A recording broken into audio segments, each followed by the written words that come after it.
All good. Next, sir, we have a presidential memorandum for your attention entitled Reciprocal Trade and Tariffs. This memorandum will reshape American trade policy with the guiding principle being that our tariffs and our treatment of other countries should be reciprocal based on their treatment of us. It charges your Secretary of Commerce, your U.S. Trade Representative, and other cabinet secretaries to pursue that policy vigorously and to develop trade policies in accordance with it. That's good. Well, we'll sign that. And before we do, I think I'll mention that some numbers have come out. And as you know, we're looking for waste, fraud, and abuse. And this just came out from the Government Accountability Office.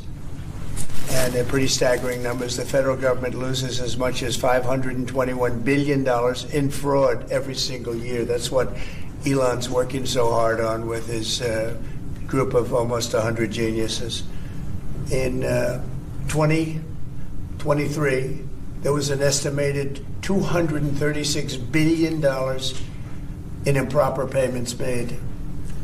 And they think that number is very low. Should be much higher. $236 billion.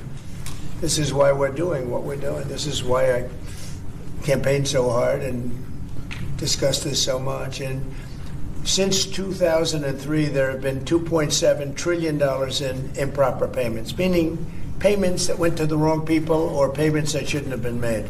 According to the Economic Policy Innovation Center, very respected, in 2024, there was an estimated $162 billion in improper payments. Earned income tax credit, this is having to do with earned income tax credit, it was $15.9 billion. Having to do with food stamps, improper, $10.5 billion in improper payments. Restaurant Revitalization Fund, $8.7 billion. Supplemental security income, $6.5 billion. This is all bad stuff, bad payments, fraud, largely fraud. Unemployment insurance, $5.6 billion. According to House Ways and Means in 2024, Social Security, Disability Insurance, and Survivors Insurance Programs sent an estimated $8.3 billion in improper payments, including $6.5 billion in overpayments where they overpaid. So these are staggering numbers, and this has been going on for a long time, and we're finding a lot of it. And those numbers are minimal. They're really minimal. Those are numbers that have been proven. So you can imagine what the real number is. But we're going to make America rich again, and that's a good place to start. But here's really the place to start, because we're talking now about reciprocal tariffs.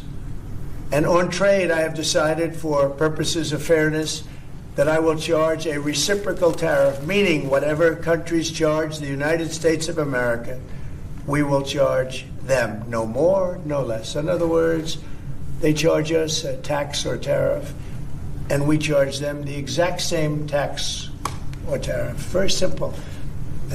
Nobody knows what that number is unless you go by the individual country. You can see what it is if you go to the individual country and you look at what they're charging us.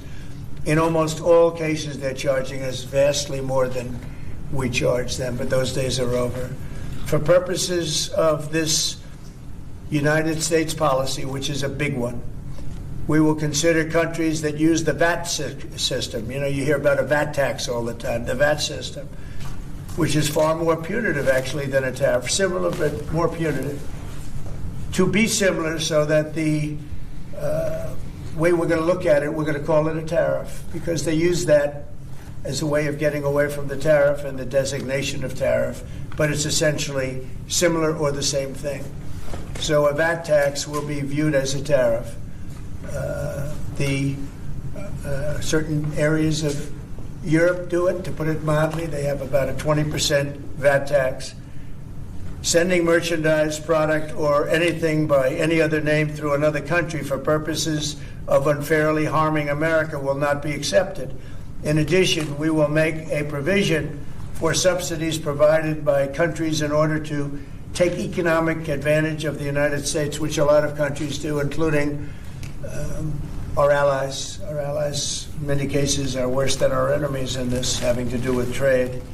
And this has been going along. That's why we have a $36 trillion amount of money that we owe.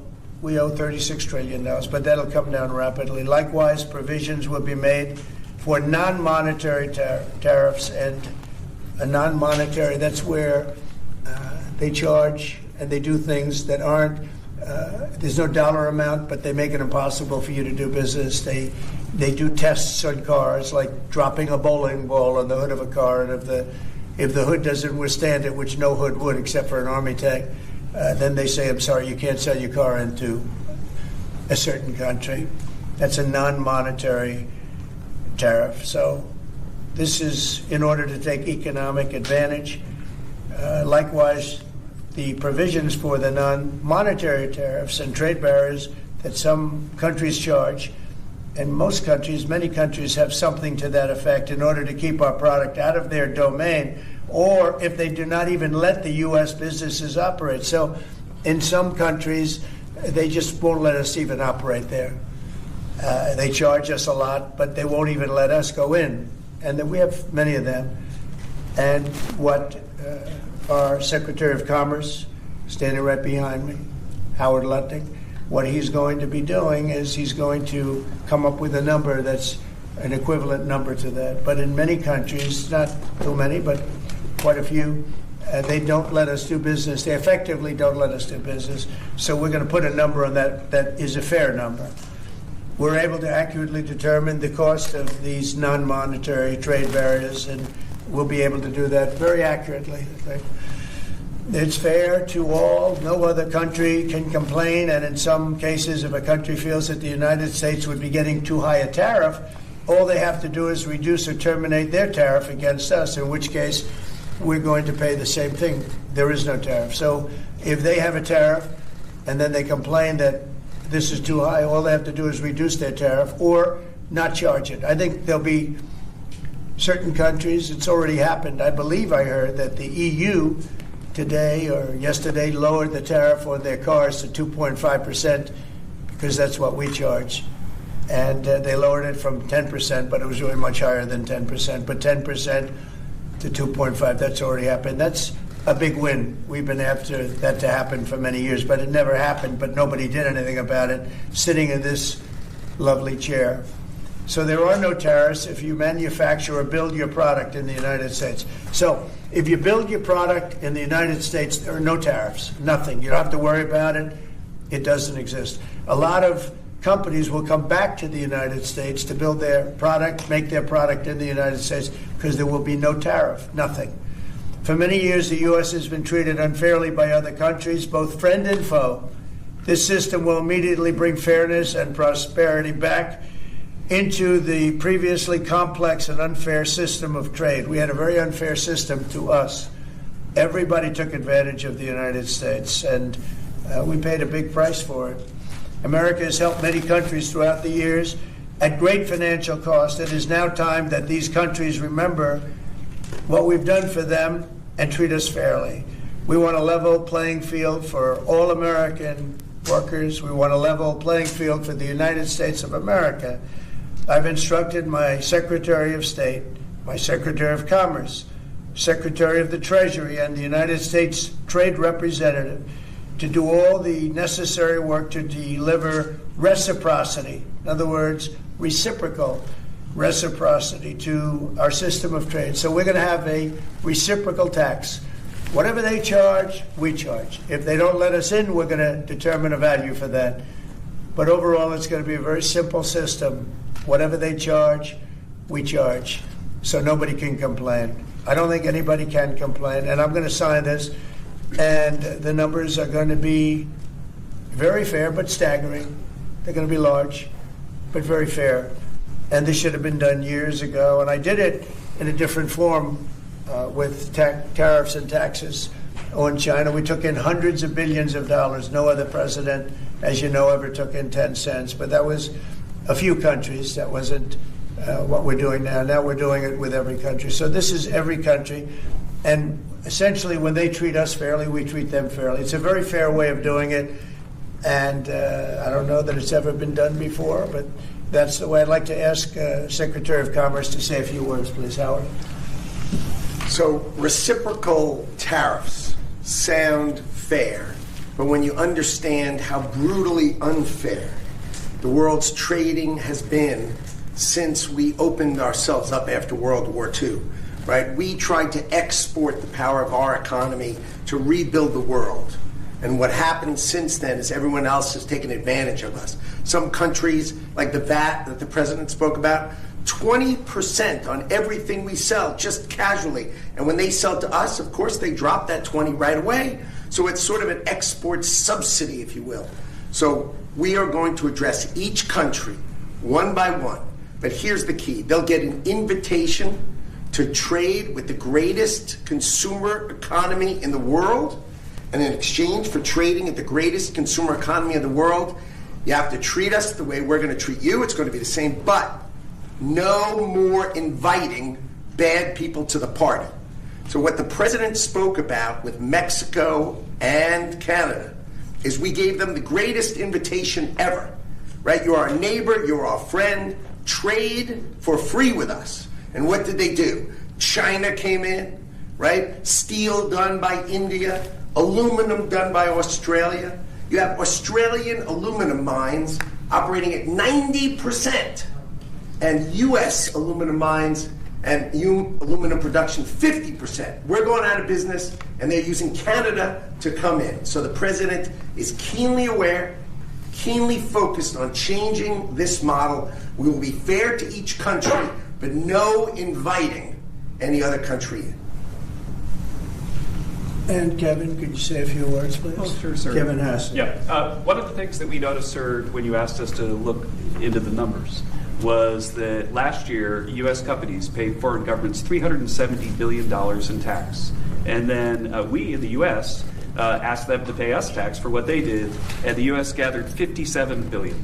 And so we paid them $370 billion, and they paid us $57 billion.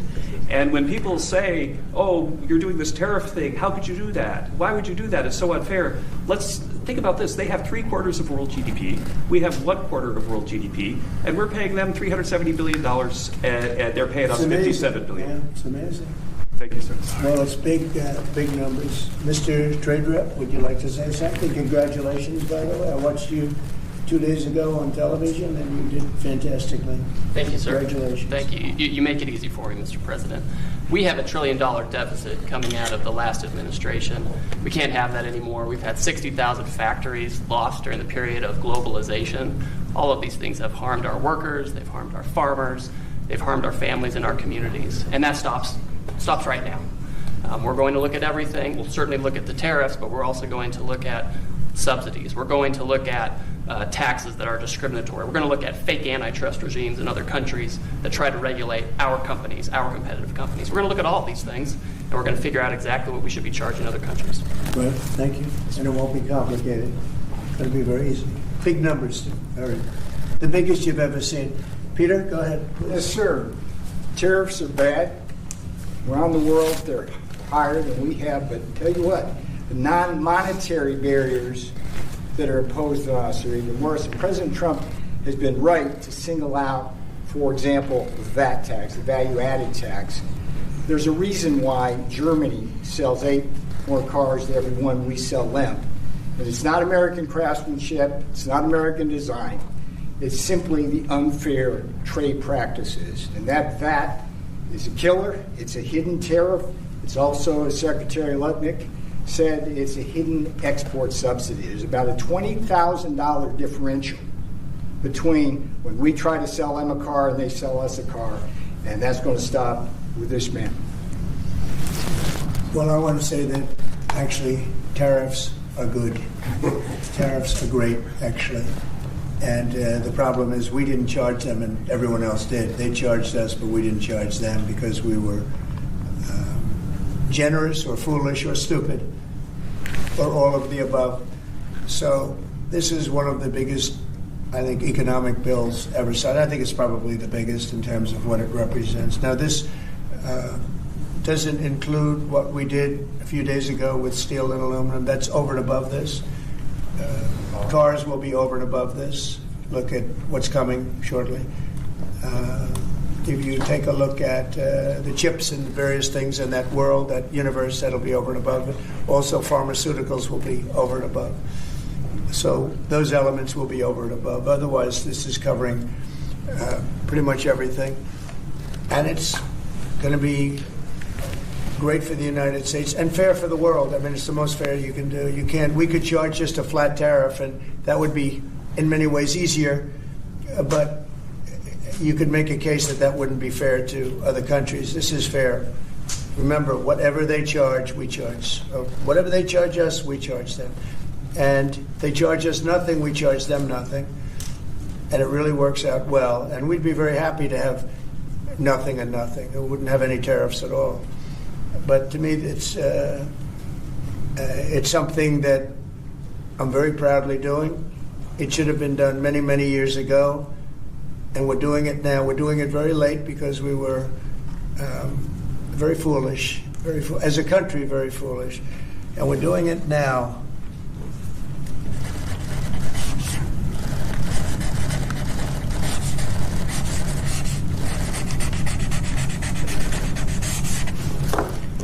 Well, that's a good one.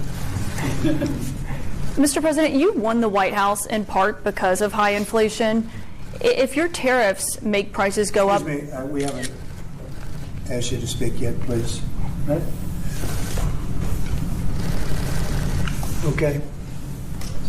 Go ahead, please. You won the White Go House ahead. in part... Go ahead, please. Mr. President, you are meeting Prime Minister Modi of India this afternoon. What kind of trade and tariff relations would you like to have with India, and what's the vision for India-US? Yeah, India traditionally is the highest, just about the highest tariffed country. They charge more tariffs than any other country. And, I mean, we'll be talking about that. But, again, whatever they charge us, we're charging them. So it works out very well. It's a beautiful, simple system. And we don't have to worry about, gee, we're charging too much or too little. But traditionally, India is right at the top of the pack, pretty much. There are a couple of smaller countries that are actually more. But India is they charge tremendous tariffs. I remember when Harley-Davidson couldn't sell their motorbikes into India because of the fact that India, the tax was so high, the tariff was so high. And Harley was forced to build, I guess they built, I don't know, that was a while ago, but I think they built a factory in India in order to avoid paying the tariffs. And that's what people can do with us. They can build a factory here, a plant or whatever it may be here, and that includes the medical, that includes cars, that includes chips and semiconductors, that includes everything. If you build here, you have no tariffs whatsoever. And I think that's what's going to happen. I think our country is going to be flooded with jobs. What should consumers expect? Are prices going to go up short-term, Well, long-term? not necessarily. I mean, not necessarily, but I'll tell you what will go up is jobs. The jobs will go up tremendously. We're going to have great jobs for everybody.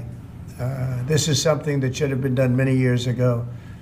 China did it. I mean, China did it at a level that probably nobody's ever seen before. If you manufactured a car, you couldn't send it into China. The tariff was so high, so everybody went and they built in China. It was no big secret. So we're going to see, but it's going to mean tremendous amounts of jobs. And ultimately, prices will stay the same, go down. But we're going to have a very dynamic country. But if prices go up, Mr. President, because of these tariffs, who do you think voters should hold responsible? Oh, I think what's going to go up is jobs are going to go up. And prices could go up somewhat short term, but prices will also go down. And I think the farmers are going to be helped by this very much because product is being dumped into our country and our farmers are getting hurt very badly by the last administration. The last administration hated our farmers, like at a level that I've never seen before. I think our farmers are going to be helped. Jobs are going to be helped, but our farmers are going to be helped. Our manufacturers are going to be helped. And again, if somebody wants to come in, including the car companies, if they want to come in and build car plants, they'll do it without tariffs, and therefore prices won't go up. There could be some short-term disturbance, but long-term, it's gonna make our country a fortune. So Americans should prepare for some short-term pain. No, you said that. I didn't say that. You know? If the prices go up, and Let's see what happens. Nobody really knows what is going to happen other than we know that jobs are going to be produced at levels that we haven't seen before. We know that we think interest rates are going to ultimately be coming down because of things that happen, and they go hand in hand with the tariffs. But we think that the prices for some things, many things, it could be all things, will go down. Ultimately, will go down. Mr. President, can you explain the timeline here, sir? There's a period of time for a review, a report, 180 days. Sure. What's the earliest date that you think tariffs will actually be implemented and executed? Well, I would say, maybe I'll ask Howard to answer that, because he's going to be the one that's implementing. What do you think? Our studies should be all complete by April 1st.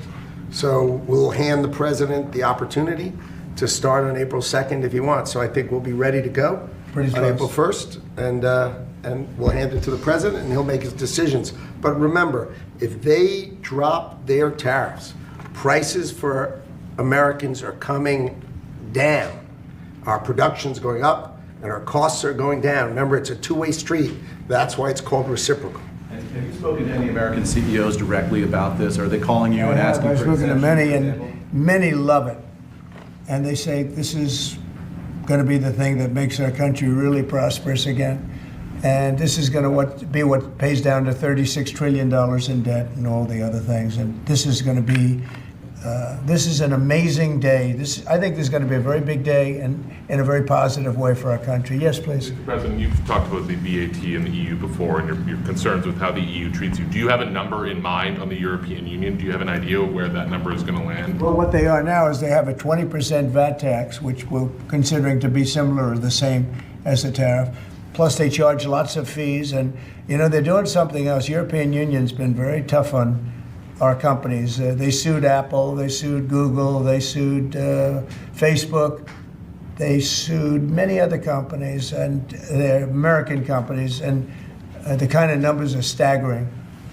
And the court system over there is not very good to our companies. If you know that Apple had to pay, I think, $16 billion in a penalty, a court case that was really shocking because most people thought they would have won that court case, people that watched it.